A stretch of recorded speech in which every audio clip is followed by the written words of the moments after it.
Welcome to Your Yes-Filled Life. I'm Brenda Winkle, energetic leadership guide, psychic medium, and somatic coach for ambitious leaders who know their gifts are real and who want to stand fully in them. Here, you'll learn how to trust your intuition, embody your vision, and step into the freedom you've been craving, all without chasing more certifications or carrying stuff that does not belong to you. Every week, I'll share powerful practices and conversations with thought leaders and changemakers that help you transform your vision into embodied confidence, claim your gifts without apology, and lead with both clarity and freedom. Because your gifts aren't cute, they're powerful, they're real, and they're needed. Start today by downloading my free energy audit at brendawinkle.com/audit. It's the exact tool I use to track what's fueling me and what's draining me.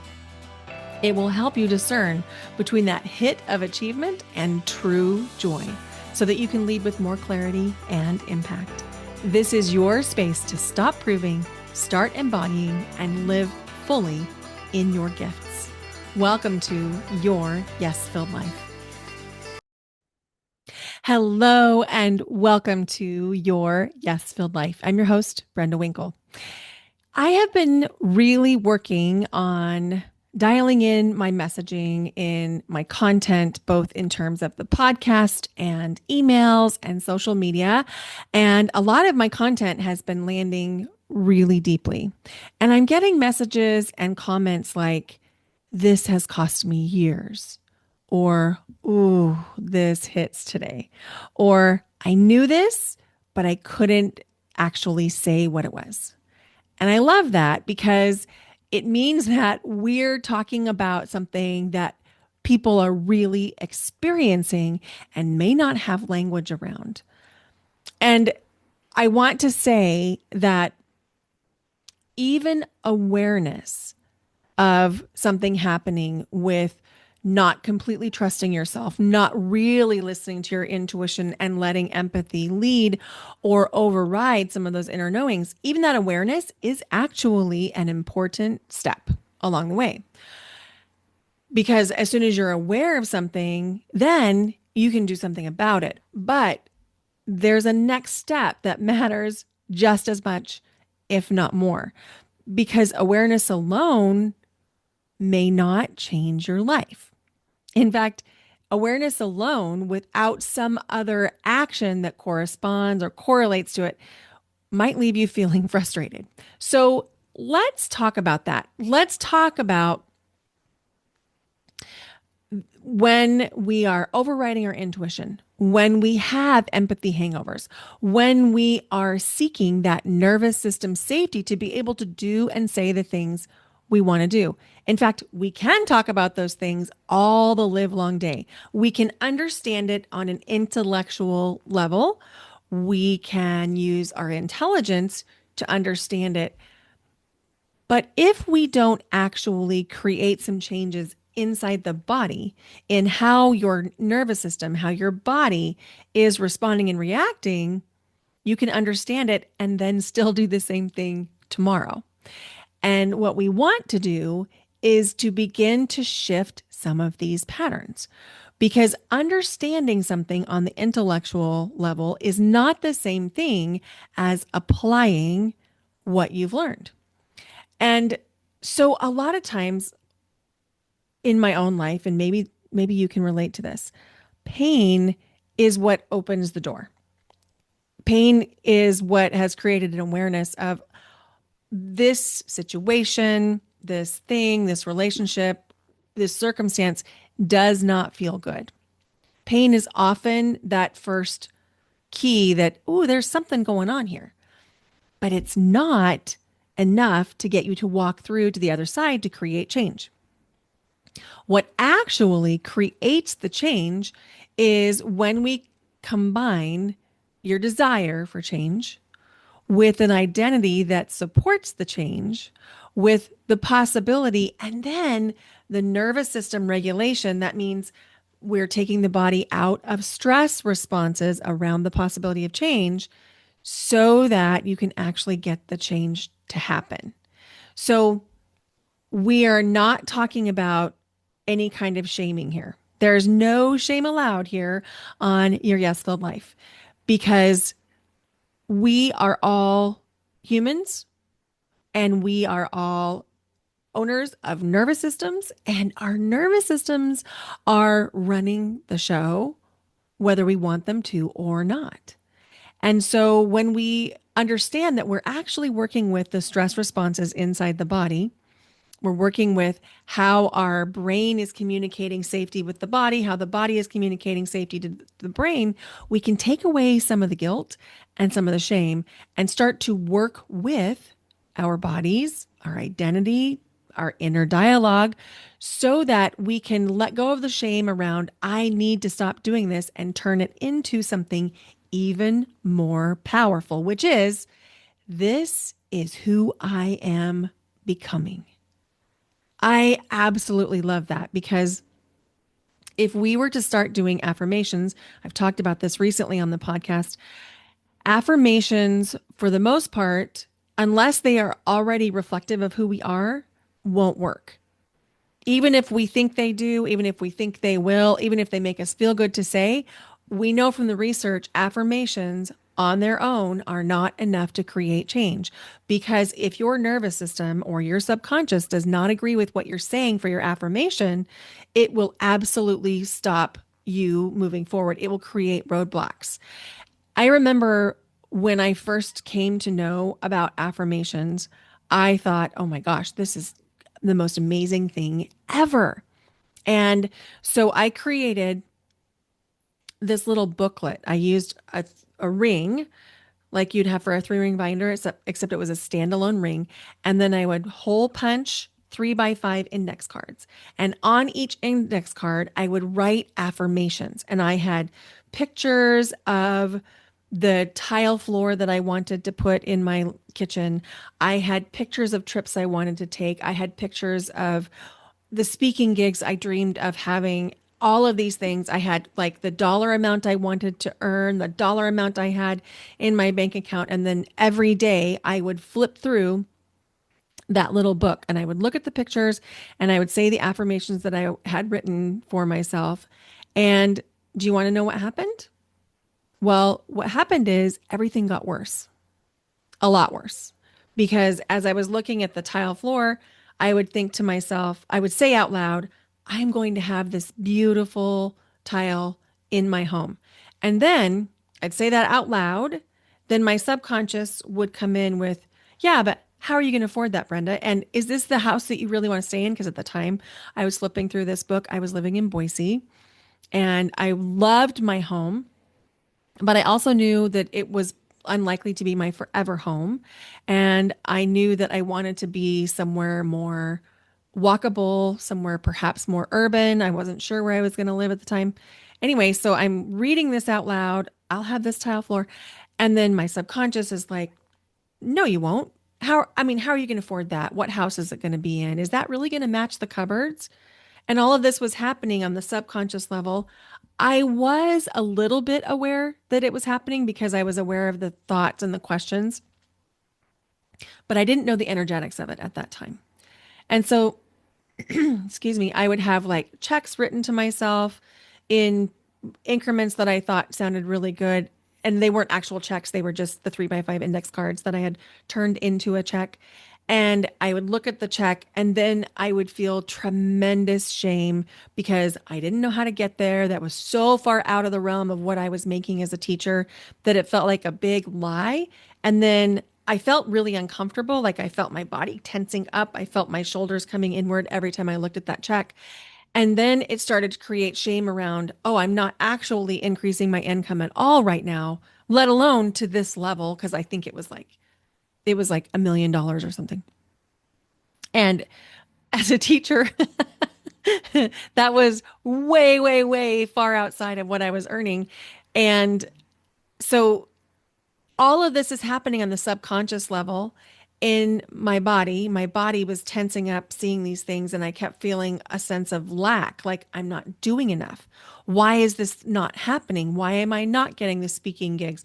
Why do I not have the tile in the kitchen? Why do I not have the trip to Italy? And it took a long time to realize the reason was I was actually feeding the doubt. I was feeding the lack. I was feeding the not havingness by continuing to focus on the phrases, I am a speaker who's paid to travel to Italy, which I do hope that one day happens.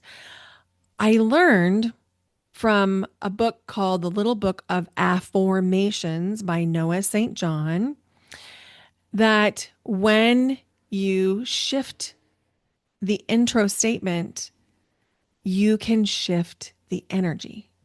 So you can shift it to I am becoming someone who, or what will it feel like when? And all of a sudden, there's a softness that begins to happen in the body, and there's not the pushing against in the subconscious, which is really, really important because we want to keep in mind that if we are shaming ourselves or we're involved in any practice that's causing us to tense up, that's causing us to contract or make ourselves smaller or feel bad, it's not doing the work we want it to do. We want to feel self love. We want to feel self acceptance. We want to feel self trust. And the way that you can begin to expand your energy and your reality is by being kind, loving, and compassionate to yourself. So every single thing that we do inside of all of my coaching, all of my programs, all of my retreats is really, truly rooted in how can we be more self compassionate? How can we be more loving to ourselves? How can we trust ourselves more? Because if we are shaming ourselves or making ourselves feel bad about who we are, what we've done, what we have been doing, what we will do, we can't move forward. Why would your brain say, yeah, I want more of this when you're making yourself feel bad? That makes no sense at all. Your brain won't do that. In fact, your brain will say, you know what? Let's push this away. So let's talk a little bit about what it could look like when you fully trust yourself. Because the truth is, most people don't know how to trust themselves. I signed up for one of the psychic apps and have been giving dozens of readings per week and really studying the patterns of the people that I talk to. And I'm telling you, even in my highest level way to work with people, the one-on-one containers, everyone inside my one-on-one work has said a version of, I want to trust my intuition. I want to develop my intuition. And in the readings, I'm hearing, I want to trust myself more. And so much pain is happening inside the lives, bodies, and hearts of people who don't trust themselves, but they know something is amiss or they know something is just slightly misaligned and they know, or at least they have some breadcrumbs of what would feel really good, but they're not trusting it because self-trust is not loud. It's not certainty. It's not perfect decisions, and it's absolutely not about never getting it wrong, as evidenced by the last episode where I was telling you about how I overrode some of my intuition. Self trust is much quieter. It looks like not replaying conversations in your head. It looks like not saying or not spiraling after you say yes to do something or you say no to do something. It just is a solid yes or a solid no. It looks like you feel freedom and expansion and ease in your body later after the decision instead of feeling like the stomach churn or the tension in the back of your neck or your shoulders after you've agreed to do something or that flash of a headache after you said yes to something you want to say no to.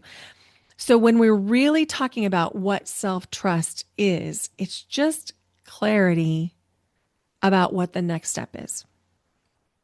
It's not forceful. It's not dramatic. It's steady.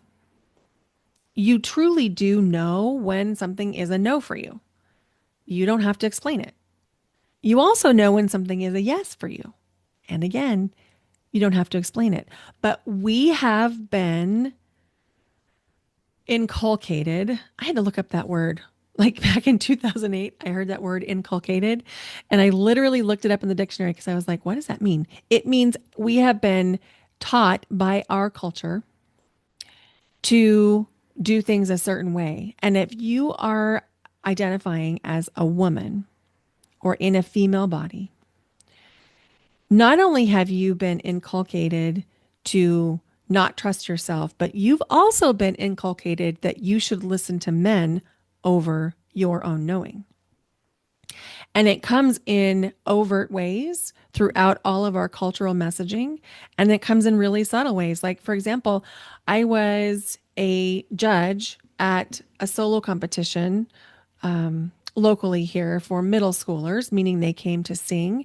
And there was one individual who was another peer of mine who is male, and this person kept changing where I would ask singers to start in their song. So what happens is they come in, they sing their song, they perform it, and then I offer feedback. It's not competitive. Nobody's like winning or losing. It's really just for enrichment and learning and instruction and getting a chance to work with professional musicians and getting to hear them sing. And so that was my job. I would sing with the kids on different parts. And so it was necessary for me to say, okay, can we start at measure such and such, measure 40, for example? And there was one individual who kept saying, no, I think it would make more sense if you started at measure 36. That's where we're going to start. It's that kind of thing. And I have worked with so many gentle souls, mostly women and a few men who don't correct me, that I had forgotten what that's like, because the men that are currently in my life, both in terms of the choirs that I direct for Pacific Youth Choir and the clients that I have that are male, they don't talk over me. They don't assume they know more than me. There's an equality there. There's a mutual respect. And I had forgotten, because I haven't been in the general pool for a while, for like 4.5 years, how prevalent it is for men to talk over women. And in some cases, in this case particular, there was just like, it was just for the sake of not letting the students start where I said they should start. It was just a way of very subtly taking away power. And this is what women experience for their whole lives. So, of course, self trust becomes an issue for us because we're taught we can't trust ourselves. And so it's not until we start to unpack our own internalized patriarchy that we can start to realize, oh, this is actually somebody who's disempowering me right now. And we can begin to peel back the layers on the ways that we might have been allowing our power to be taken. And so when we are learning to trust ourselves again, we're pushing against the things that we have learned for our whole lives. We're pushing against a lot of society. And then we also have our own nervous systems. And so we want to be really, really gentle as we repattern this. And I want to be clear that when you start to trust yourself, a big part of that is letting go of the need for external validation. So many of us have, myself included, have been taught that we can't trust ourselves. And so we need somebody outside of us to externally validate something. So that's a lot of the reason why people ask for decisions by committee. What do you think? What do you like? What do you like? What do you think I should do? We're taught that. And when you really get to be in a state of true self-trust, you might still love to have other people's perspectives because you just want to share things with them and you want to know what they think, but you will no longer need their validation because you'll have a steadiness and an absence of the internal noise because you're going to have a solid knowing, whew, this is mine. And that's what happened to me at this vocal festival. I was like, no, really, I do want to start there. And here's why. And I was able to justify every single one, which I don't enjoy being in a position where I have to justify things. It can bring out a rather assertive side of me, but I am capable and willing to do it if needed. Now, here's the thing. part of this that we're talking about is an identity shift. So part of it's the nervous system stuff where we feel safe enough to say, this is for me, this is not for me. But part of it is identity shift. And when your identity shifts so that you become someone who totally trusts herself, you move differently, you decide faster, although the goal is not speed. I'll talk about that in a second. You trust your no, you stop over explaining, you feel calmer in your body. A big part of the deciding faster, I want to come back to that, is not that you actually decide faster, it's that you know to take a pause before you make the decision so that you can decide cleanly. This doesn't happen because you learned more. This doesn't happen because you have more information. It happens because you stay with yourself in the small moments. You truly learn to prioritize the inner nudges, the, I think I should moments, and you learn how to understand the cues that your body is giving you that something either feels aligned or not. And if you've been listening to the last several episodes and you keep thinking, oh my goodness, I think this is my problem, or maybe you just found me on social media and you think, oh my gosh, Brenda is talking to me. I want to offer you this. This is also your greatest potential because the same sensitivity, the same awareness, the same empathy that has you not trusting yourself is exactly what allows you to develop and build that self-trust even faster. If the version of you feels far away, that's okay. It's not built overnight. It doesn't happen in a day. If you've been with me for any length of time, you know that this current place where I am has been an evolution. And if you're just coming into my world and you're just getting to know me, go back and watch some of my old videos. There are some on there where you can tell I am like so worried about what I think or what I sound like or what I say. I'm like locked up and trying to be prim and proper and trying to show you how smart I am. And that has changed. And I want to also name that when we're shifting identities, it is not because an identity has been bad or wrong or not even one that we loved. That's one of the myths about identity is that when we move into a new identity, it's because we didn't like the old one. That's not true. I have loved who I am at every step of the way since I went on this healing journey beginning in 2007. I genuinely have loved myself at every step of the way. And so part of the reason that we don't want to step into a new identity is because we worry what will happen to my old identity. I mean, what about the people that I learned to love in that time? What about the people that loved me in that time?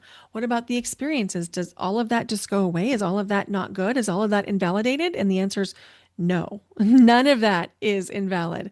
All of it matters. Just this week, I created some co-working time for my membership, the Empowered Empath Collective. And we were doing out some where we were doing some cleaning out, and we didn't specify the topic. It could have been like cleaning out digital files or mail or clothes or the garage, didn't matter.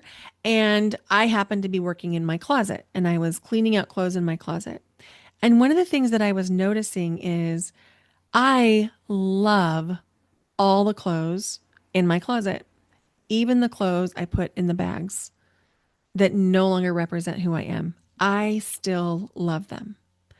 I love the person I was when I wore them. I love the person that I am now that they no longer feel like they're part of who I am. Identity shifts are not about disliking or not honoring who you've been. It's the opposite. The more you can truly honor who you've been, the easier it is to step into the new identity. And that allows you to pause longer instead of reacting or auto yesing something like saying yes too fast. It allows you to notice what's happening instead of just overriding yourself or pretending like you're not getting the nudges that you're getting about either things you should be doing or things you should not be doing. And it allows you to really stay with yourself instead of betraying yourself or leaving what's best for you just to make someone else feel better. This is exactly the work we practice inside of the membership, the Empowered Empath Collective. It's not about understanding the pattern. I mean, that's part of it, but you can understand things. The real work is catching it while it's happening in real time with support so that you can take the next right action. You can know a whole bunch of stuff, but if you don't do anything with it, it just will frustrate you and lead to negative self-talk. And for some of you, you want to collapse time. You want to do this in, 3 days. You want to leave your daily minutia and really integrate and immerse yourself into an environment to allow an identity shift to come through. And you don't need that ongoing support, or maybe you do, but you want this collapsing time and you want some space. You want some separation from the daily minutia of the laundry and the picking out the meals and the grocery shopping and that type of thing. And you want more of an immersive experience. And for you, I created the Ignite Retreat because this is where we slow everything down. We get really clear on what's right for you. We learn how to interrupt the pattern of not staying with what we know, not staying with what we trust and are hearing from our internal voices. And that identity shift happens at the root. And the retreat is literally where we collapse time. So invitation to apply. Applications are now open for the Ignite Retreat. You can do that. I'll put the link in the show notes. The application is just to make sure that this is the right experience for you.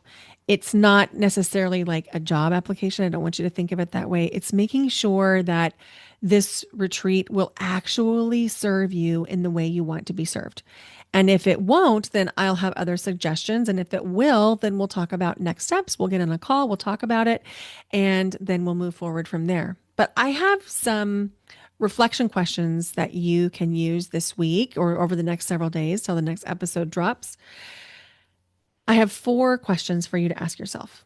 Number 1, what would it feel like if I trust myself more? Number 2, what would be different in my daily life if I trusted myself more? So number 1 was, what would it feel like to trust myself more? Number 2, what would be different in my daily life if I trusted myself more?